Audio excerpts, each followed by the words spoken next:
Қоғамымызда жиі кездесетін бір жағдай бар. Кейбір кісілер былай деп айтып жатады: менің жүрегім таза, ниетім таза, ешкімге бір жамандығым жоқ, ешкімге жамандық қаламаймын, жаман істерді жасамаймын деп айтып жатады.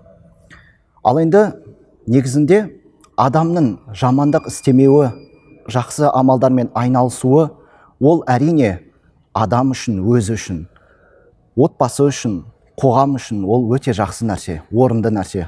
Әрбір адам өзіне жауап беру керек, өзінің іс-әрекетіне, амалына, жүріс-тұрысына әр кісі өзіне жауапты. Дегенмен де шариғаттың, діннің позициясы бойынша ислам дінінде айтылатын басты мәселе ол не?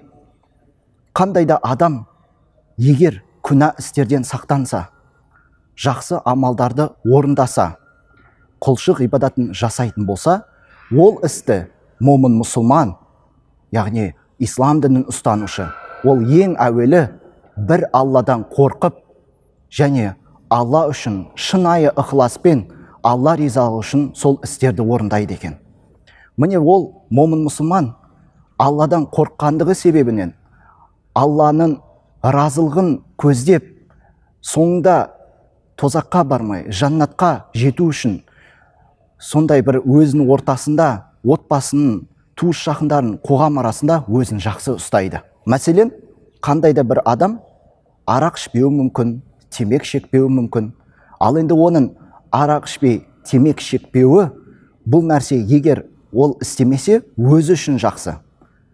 Бірақ алайда оны Аллах ризалығы үшін, Алладан қорқып, осы күнә істерден өзімді аулақ ұстайын, күнә істерге бармайын деп істесе, оның орны бөлек екен, құрметті ағайын.